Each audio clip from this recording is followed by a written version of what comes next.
One aspect of British Columbia history that we weren't taught in schools was the use of smallpox as a weapon by the office of BC's first governor, James Douglas, against the Chilcotin natives.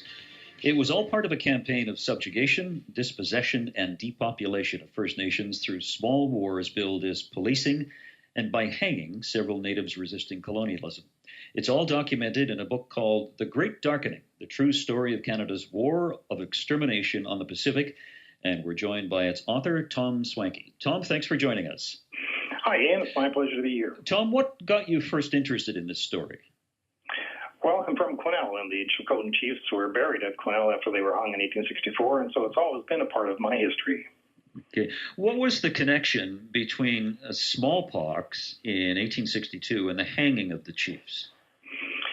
Well, the chiefs were eventually hung because they were resisting these people who were creating these artificial epidemics.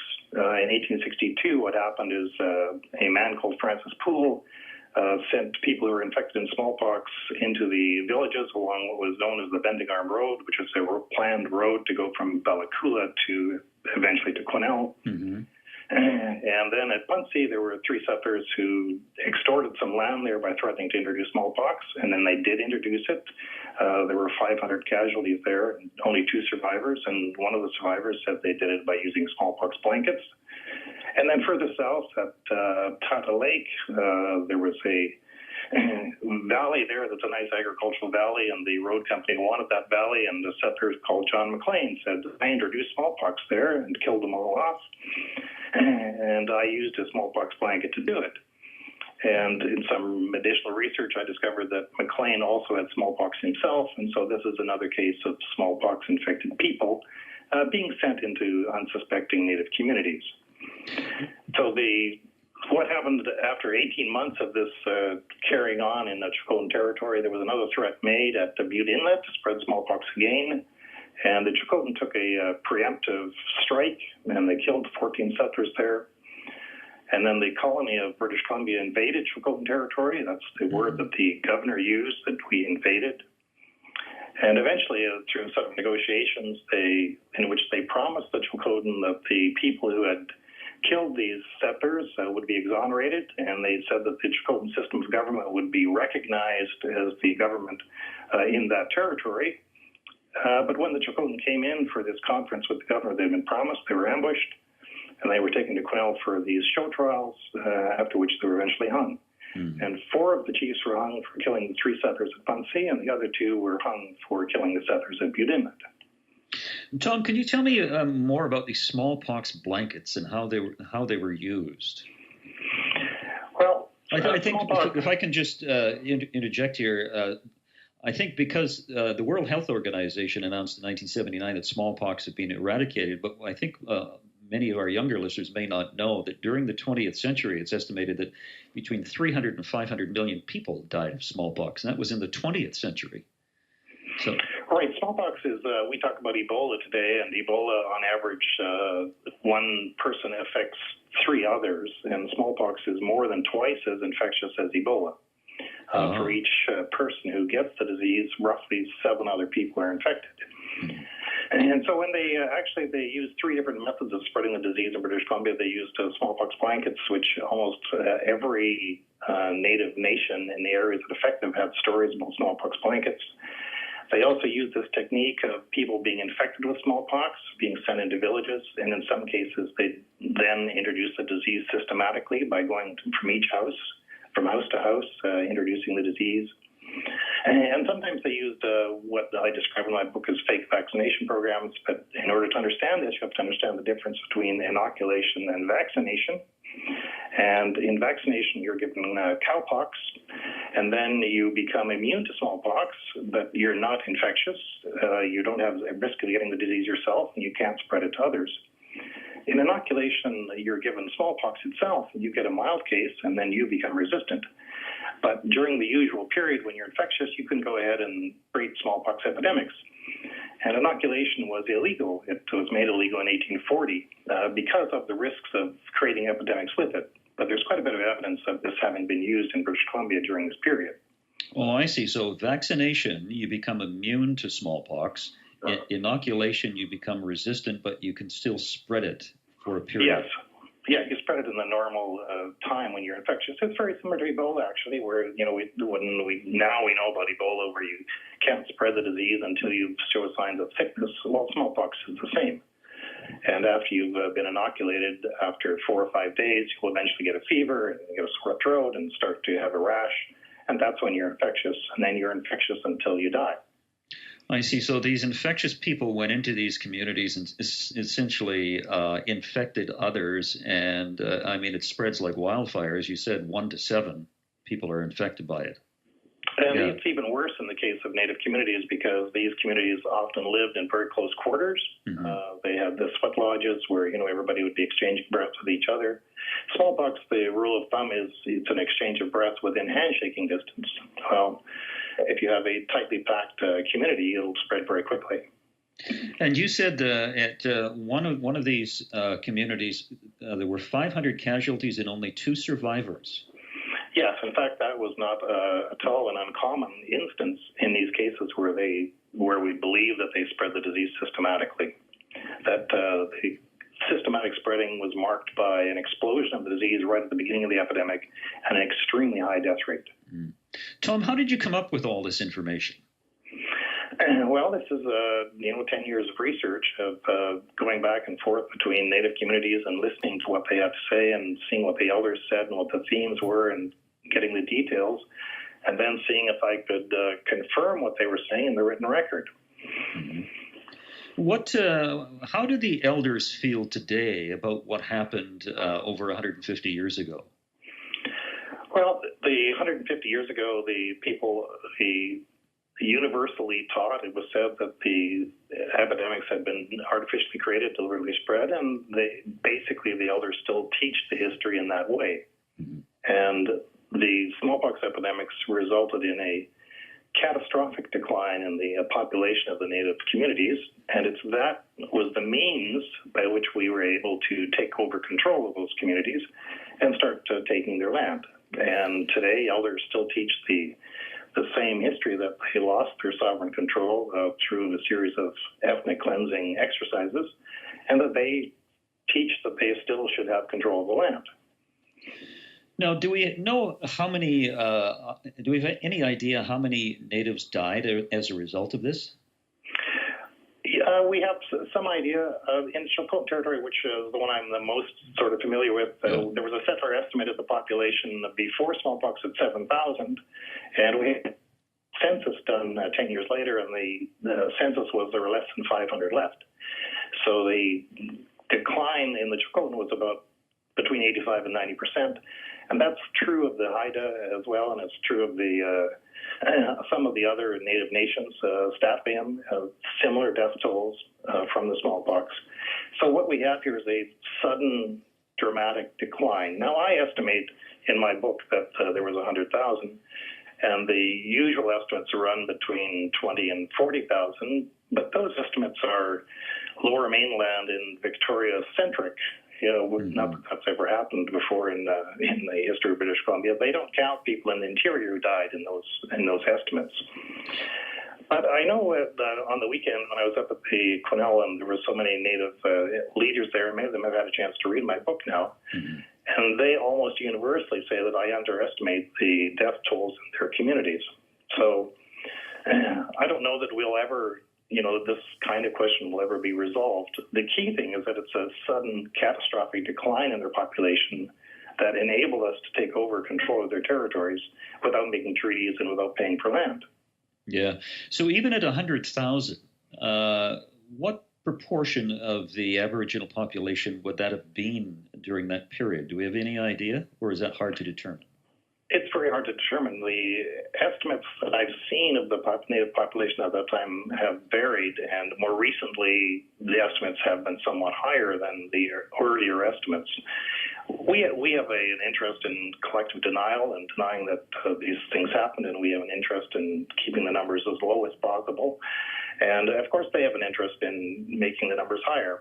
So it's probably somewhere between 30 and 40% of the entire population of that time. It's probably something like that, because there were some areas where smallpox didn't get to, some areas where the death toll was lower than it was amongst the Chilcotin or other areas where the settlers wanted the land. Tom, is there still disbelief amongst historians about what has occurred? Absolutely. Yes, it's not commonly told this way. And the reason it's not told that way is that we ignore the evidence that's available in Native communities. And we say, look, until we find a plan of existing in the colonial correspondence files, we're not going to believe it. But what I was able to show is that there's evidence of purging of the records at the time, and there's a reason why we're not finding that evidence in the records.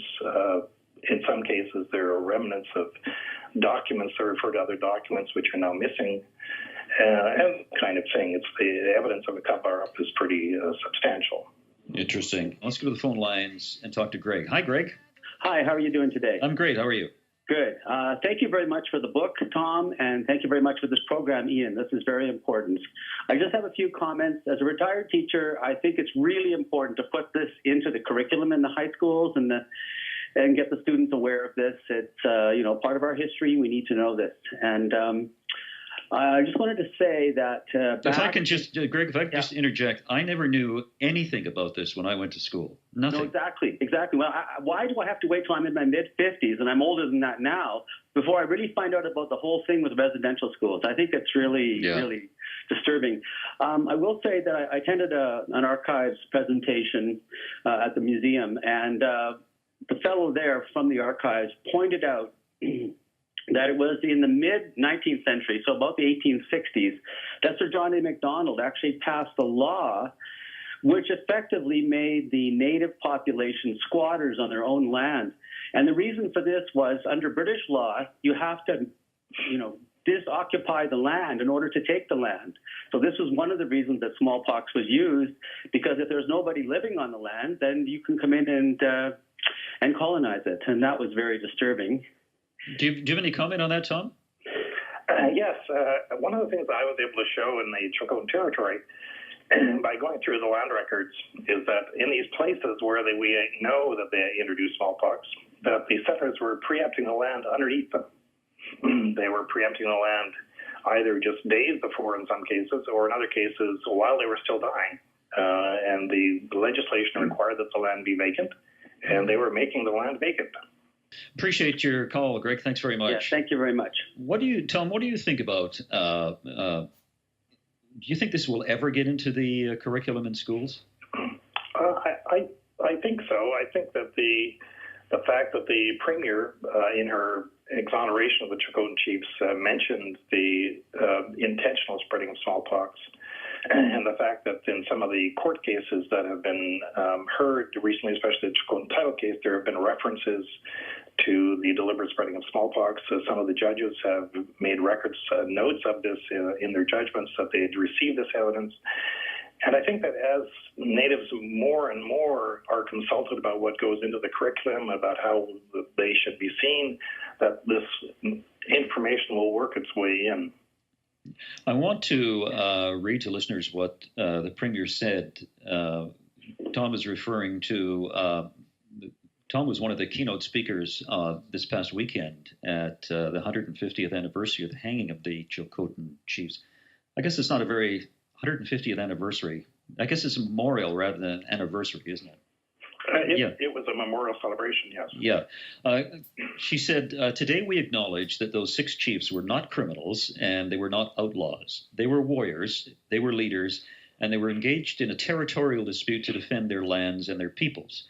Their descendants continue to reside on and care for those territories, and they do it with the same commitment to their lands and their culture that their forebears showed. The Chilcotin continue to assert their right and the responsibility to govern those lands. Despite every success that they have had, the pain of 1864 has never receded. When you heard her say that, what went through your mind? Well, there's a certain measure of excitement for the Chilcotin, who the hanging of the Chilcotin chiefs are the touchstone of the modern Chilcotin culture, and it's everything some Chilcotin child learns about from the time they're just able to learn anything. They learn about the Chilcotin chiefs. Mm-hmm. And so the notion that this finally should have been brought to a point where we acknowledge that the chiefs were hung improperly was a very dramatic moment. How did the Aboriginal leaders at this event react to all of this? Well, ultimately, that's something that you'd have to ask them how they were feeling about this. But what I noticed in the crowd as I was there, and there was a crowd of about 350, I would say, and even though it was a wet, rainy day and it was miserable outside, and as you can see, I've got a bit of a cold from it, there were Aboriginal leaders there from all over the province. There was a tremendous and I think that there's a sense that we're at a point where there might be some kind of a turn in relationships between the two communities, and people were very, very, I would say, hopeful. Tom, let me ask you a question. Why is this important to us today? Well, as you may have followed in the news, the Chilcotin title case, where the Supreme Court of Canada back in June said that Chilcotin have a right to this very, very large piece of land. And the whole of the mining industry and the forest industry and the pipelines that we want to put through British Columbia these days, all of these turn on what kind of rights that the Aboriginal people have in these areas. And the result of the way in which they lost their control through the smallpox epidemics, it goes right back to the original way in which the control of this land was lost. And so as we see all kinds of these blockades for pipelines, and we see blockades for mines, and we see other court cases, they're going to proliferate now for other First Nations claiming Aboriginal title. And it'll be a very interesting future. And it all goes back to this original way in which we began the province of British Columbia.